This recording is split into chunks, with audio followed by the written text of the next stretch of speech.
Thank you, thank you. Oh, thank you, everyone. Much too kind. No, please stay seated. Stay in your seats. No need for standing. So the title of my talk today is When Clean UX Requires Dirty Work, Getting Your Hands Dirty in Legacy Systems, basically. A lot of you might be wondering why I'm talking about older systems, like legacy systems. We're here for the future of web apps. We shouldn't be talking about old stuff. Let's leave that in the dust. But over the course of the talk, I think I'll be going through and explaining why this is so vital to the future. Just as vital as some of the other talks you're seeing today.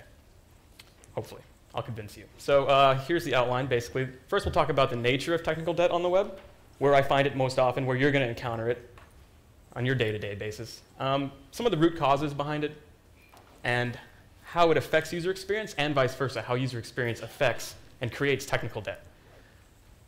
A lot of it's going to be a case study that I've done personally, including the history, the technical challenges, the methods, and the results, which should prove useful if any of you are going to be doing the same kind of thing.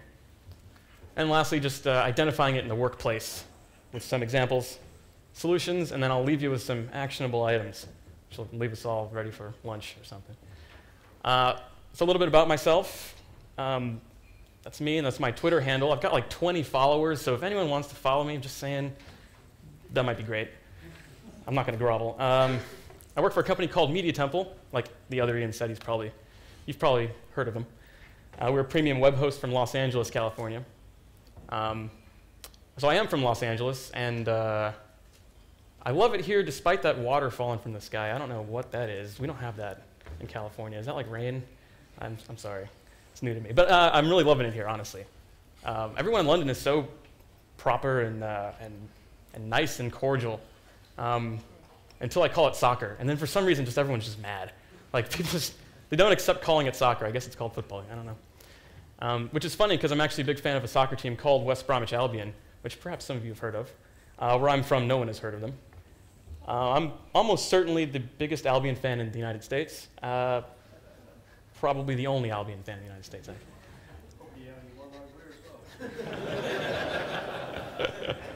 Well, this slide took a turn. That's fine. I actually took a train up to watch him play on Sunday. It was my first time encountering this creature called the English soccer fan. It was crazy. We do not have that back home. We call those football fans. So that's me personally. Professionally, I'm a front-end engineer and UX manager at Los Angeles-based Media Temple. Like a lot of you, I started teaching myself how to program pretty early, 13 or 14. But that didn't stop me from promptly failing every one of my computer science classes throughout all of high school, leaving my career opportunities in the field pretty dim. But that didn't stop me from moving to Los Angeles and applying for every job that I was in no way qualified for. Finally, one place called me back, called Media Temple. I started off on the floor just supporting customers, answering phone calls, and stuff like that. But in my free time, I was able to check out the code base and submit some patches for developers who didn't have time to fix bugs. So that really is how I got my feet wet, committing to what's now an old code base. So 7 years later, here I am, hard at work. That's actually probably a laugh of like delirium. I was probably like, that's probably not a happy laugh, is what I'm saying. So 7 years is a long time, especially in the tech world. I mean, you just saw the presentation before me. Things age so quickly on the web. They're like dog years. 7 years is like an outrageous amount of time to be one place. And in those 7 years, I've seen a code base go from what was very sleek and cutting edge. When I started, it was like the Matrix. Like we were all like Neo. It was amazing. And then all of a sudden, it suddenly transformed itself into a lump of technical debt that just looks terrible. This is actually Media Temple's first website. The first one on archive.org anyway. So that's what I'm going to talk about today, because I've seen this happen. I think I had a midlife crisis when I was in my mid-20s because I just saw something just grow old and die in front of me. So I'm going to talk about that because if you work at a company with a medium to medium-long history, you're going to experience this every day. And if you haven't yet, odds are that you will at some point in your career, because it happens to every system. Like literally, it's like a law of some sort of thermo-Newton. Apples age poorly, perhaps, is what I'm saying. I'm not sure. But it happens to everything, not just the web. But the web's a great example.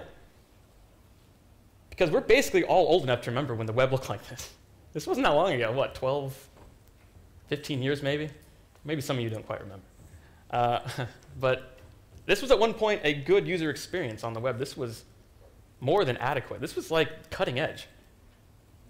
You won't want to hear this, but this was as modern as your current Node.js project. Like, this was the thing. And now, not too long after that, it's a joke. And it's an expensive joke, because a lot of people are paid to maintain this. And they have to go back and learn how to use these older methods for doing things. And they have to go back and go through nested tables and tiny images of rounded corners. Yeah, you guys have done that, I know. So I think that's, while it might not be the book definition of technical debt, I think that's the working definition on the web today, is having to go back and learn old idioms and old ways to do things that are not useful going forward, and paying yourself and your colleagues and onboarding people onto these old systems that's basically just useless knowledge. Basically just it's a time sink. So when you have to spend time doing this, yep, it's basically encumbering a lot of our jobs. If you haven't experienced it yet, you will. If you're not experiencing it right this moment, like on your iPad, like having to do something in some awful code.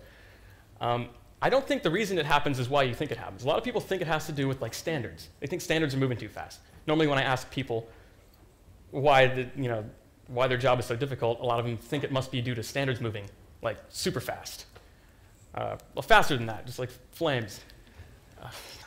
Stupid slide, I'm sorry. I don't think it's standards moving too fast. I think standards moving fast is actually a good thing. I think that's actually helping the technical debt on the web. And a lot of people think it's browsers going too fast. They think that like browsers are splintered and Chrome is releasing like 100 billion point releases a day, and so that must be changing everything. I think that also helps. I don't think that's the core reason we keep accumulating user experience, technical debt. I think it's because of user experience. I think it is the expected user experience on the web changing so rapidly that old tools and old standards for doing things can no longer keep up. They can't move fast enough. Because if the entire web still looked like this, like, we wouldn't be in this conference room right now. We wouldn't be doing this, because we wouldn't have to worry about emerging standards. What, are you going to merge standards for like a default blue and purple link? Like, we wouldn't care about that. I think that is actually Mark Zuckerberg's first website, too.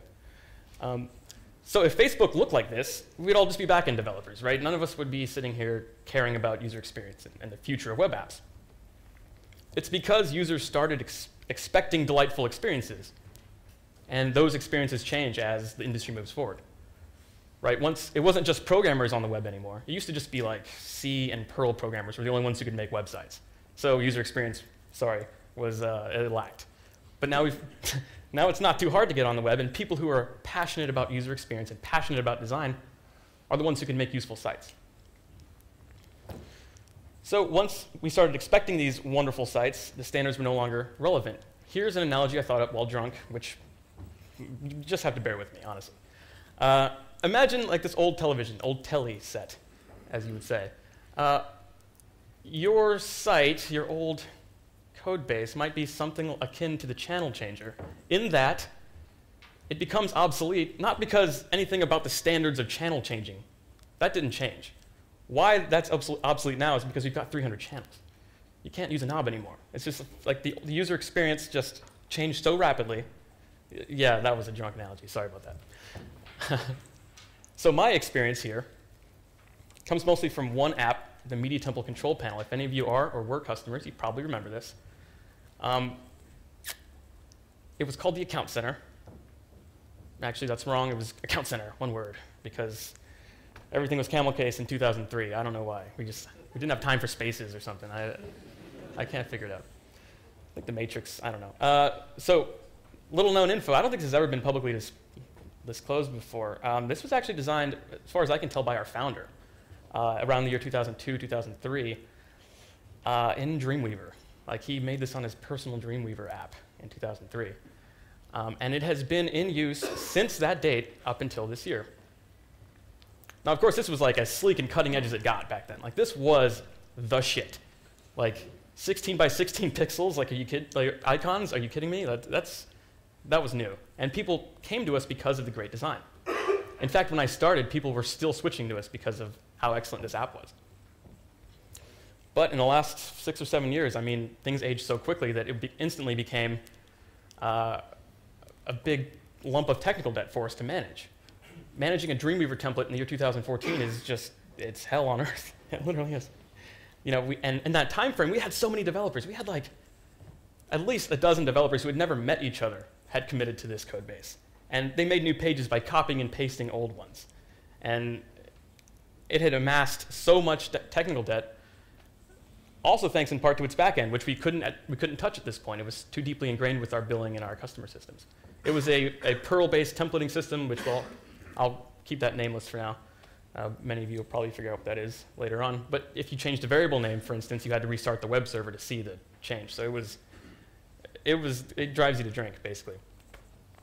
Pretty rough. Here's some actual facts about it. By the time I was basically the lead maintainer of this system, it had amassed over 400 individual pages. I'm talking pages on a file system. I had a tough time counting, but about 800 images of like mostly tiny rounded corners and like check marks and fake borders. And then there were at least half a dozen JavaScript libraries that had nothing to do with each other on different pages, and some had multiple libraries on the same page. Oh, and also we had 2 million plus page views every month, and we cared so deeply about our customers we couldn't just take it down for maintenance or something. So basically you're allowed 0 downtime ever for any reason ever. So that all adds up to just grim. Actually hashtag grim, like it is hashtag all caps grim. That is how bad it was. Feel free to follow me and then tweet that.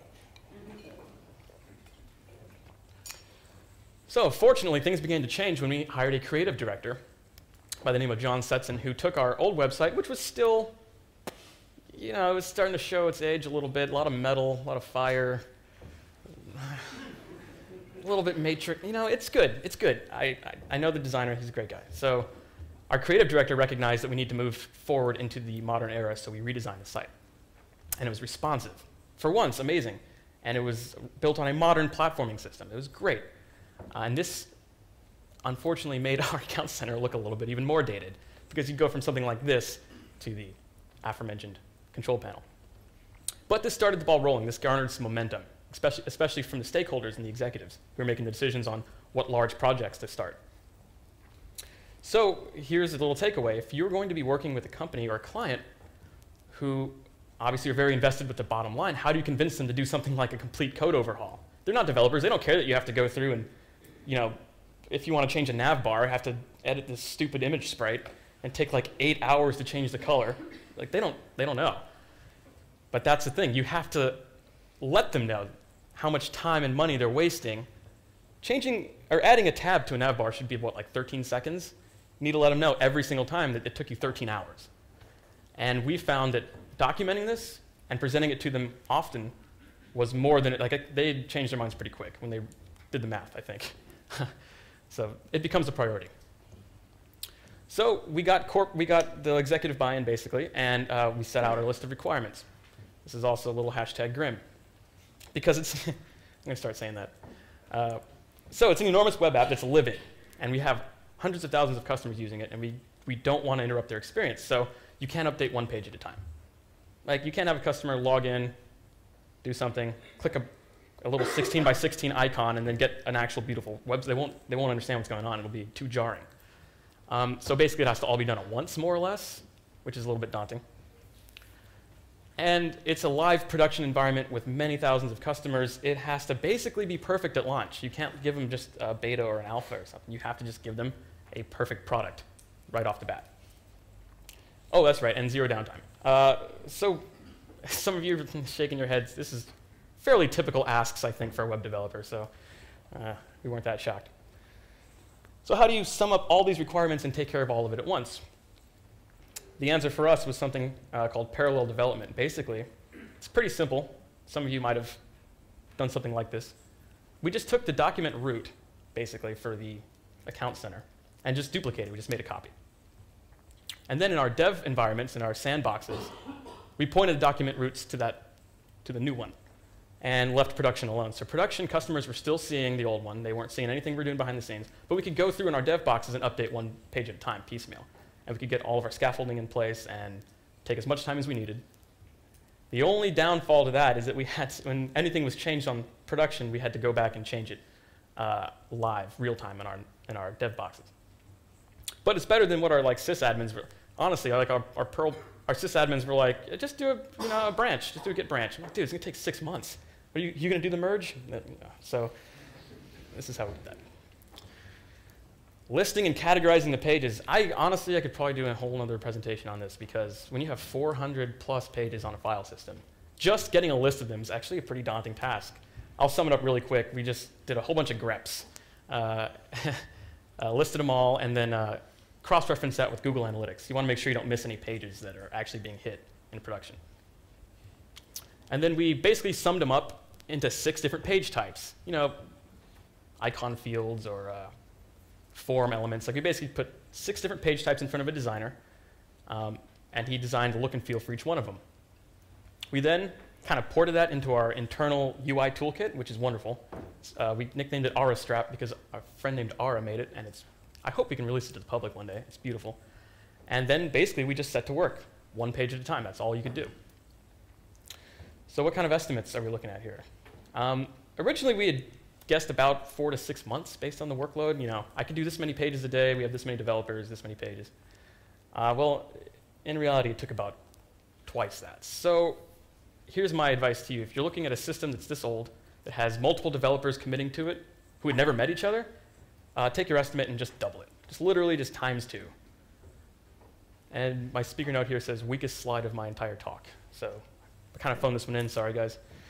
I'll move on. Stupid.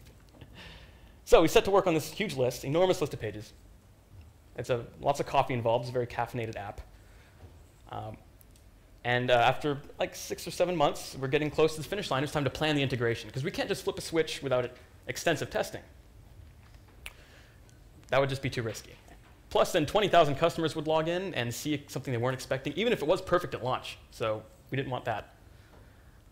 Also, there's going to be edge cases. If you're working on a complex system with lots of customers, you know exactly what I'm talking about. Like, you can never test someone who's like got an 82-character domain, whose billing date is the leap date.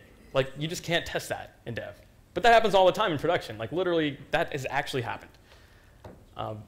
So what we decided to do was a 2-stage beta test, and I highly recommend this, this method moving forward for you guys, if you're in any way doing this. I recommend about 200 users. I heard somewhere this is what Apple uses for their beta test. That's just the right amount, that it's not too hairy, but you still get some good feedback. You have to have willing participants. This is one thing we almost overlooked, and I'm glad we didn't. Even people who really would be interested in being a beta tester hate it if you just throw them in there.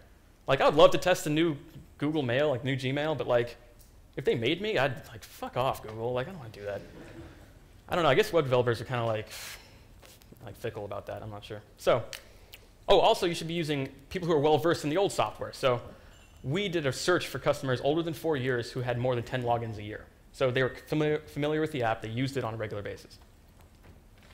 We found about a 15% acceptance rate when we asked if they wanted to join.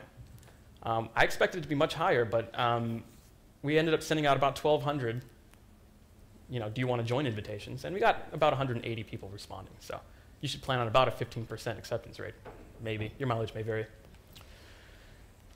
So we had this first stage with about 200 customers, and they're very helpful.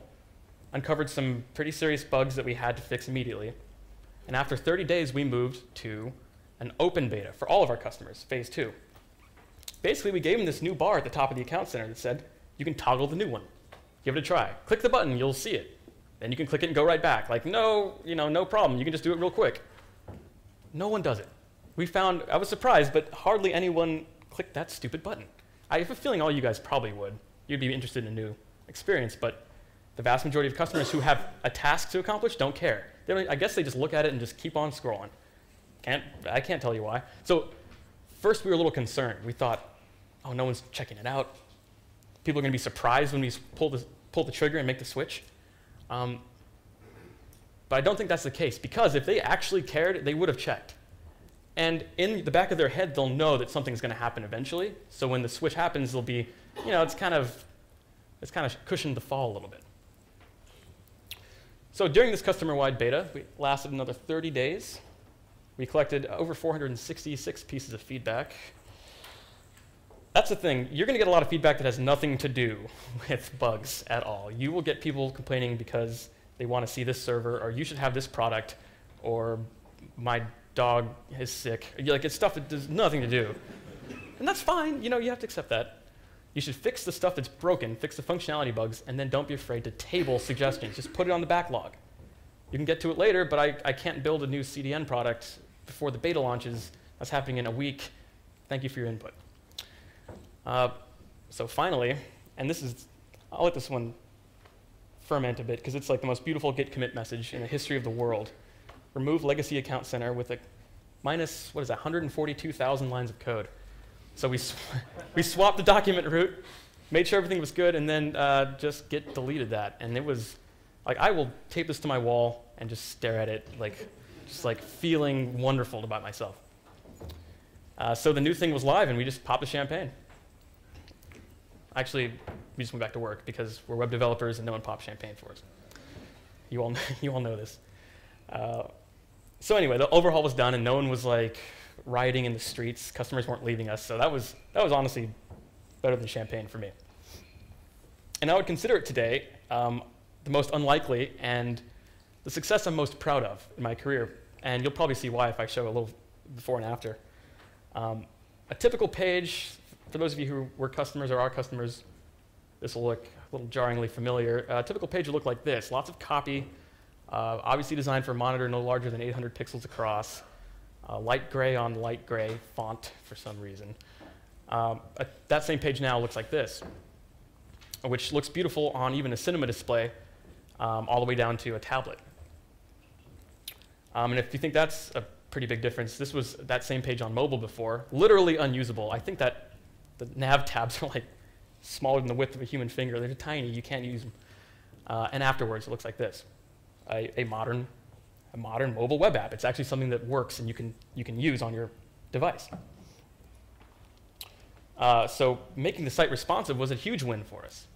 It was pretty obvious when we were designing it that it had to be responsive.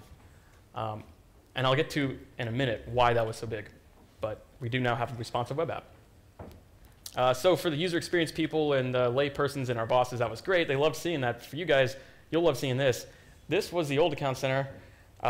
Typical page has some sort of invisible table cell there. There's nothing in it. It's nested 8 tables. I kept trying to count how many tables, and I couldn't do it, even in Inspector. I think this is Dreamweaver's doing. I don't understand. Yeah, that was the DOM tree there to get to that invisible cell that did literally nothing. And now that very same cell, it looks like this, because it's a div and a div and a section. That's how it should be. Thank God. So can you imagine how easy it is now to onboard a new developer? Like, they don't have to go through this anymore. Like, that's like a tale from yesteryear. They hear, this is a myth that they hear about. Now they just can work on this.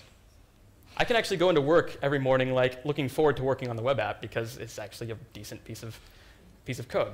You can just feel the tech debt like evaporating off you. Like adding a link. Do you know how hard it was to add a link here? Can you just imagine adding a new thing like this? We had to make retro icons look retro. But the vendor we bought them from didn't exist anymore. Like, we had to go through pixel by pixel and like make it look like Windows XP or something. It would take a day. It literally would. Now it's an A tag. You guys know A tags? Like, it took 10 seconds to make a new link. Same thing with the nav bar. Remember that sprite I showed earlier? That's the new nav bar. It's an A and an LI tag. Done. Oh, also we had this thing called documentation. Maybe you've heard of it. Our wonderful, excuse me, our wonderful in-house UI toolkit comes with its own documentation that we spent many weeks on, and it is so worth the time spent. So here's some basic summary points here. The new front end, Account Center mobile revenue, the last time I checked, was up about 200% year over year. People buying things through our Account Center on a mobile device went up 200%. When we launched the design, we were expecting a lot of pushback. We were expecting people like us who just kind of hate change a little bit. But no, we had about an 85% positive sentiment on like Twitter and Facebook, which is great. Overall revenue, last I checked, was up about 40% year over year through the Account Center. That's on desktop too. And our average page value, I'm not sure what that is. Maybe someone can clear that up. Google Analytics seems to think it's a big deal. That was up 125%. Keep in mind, this was a project that if we were pitching it to someone, we wouldn't have used the bottom line as a sale point. This was a project that should have had no real bottom line value. It should have been something that was just mandatory, dirty work. You got to do it every once in a while.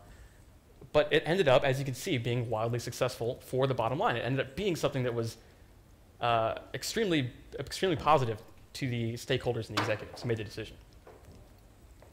So that's all great. You're probably wondering, so Ian, how do I tell if my web code is too old? I heard someone say that.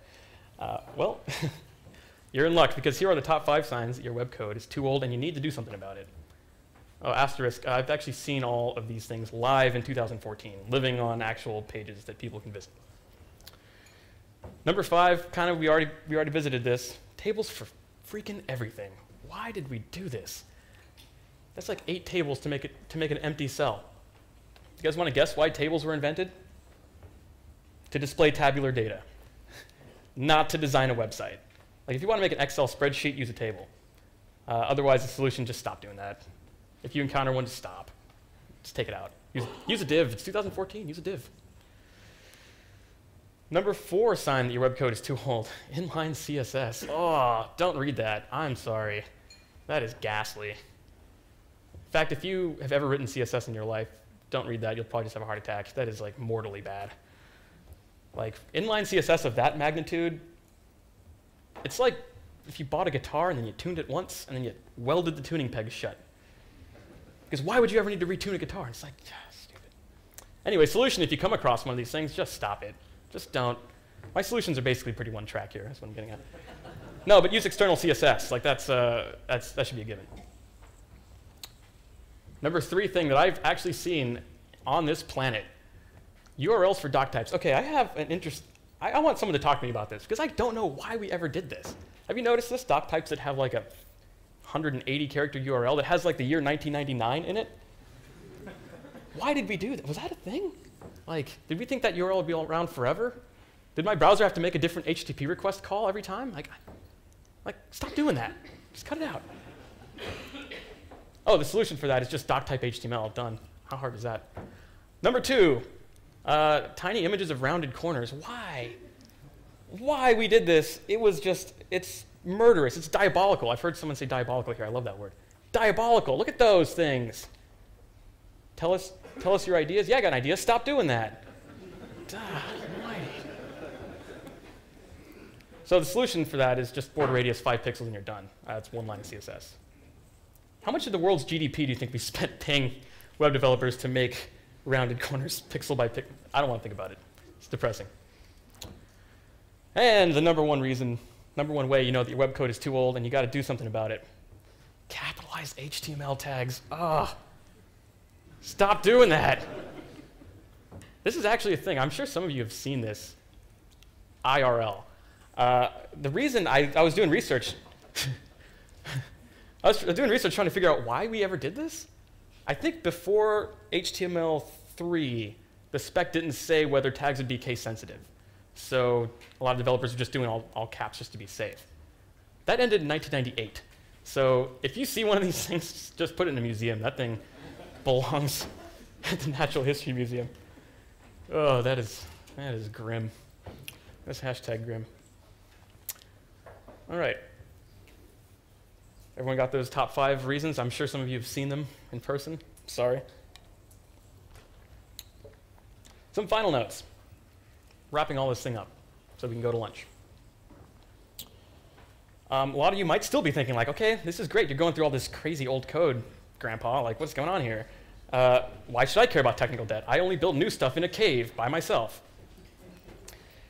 If you're not working on an old system now, you're building one.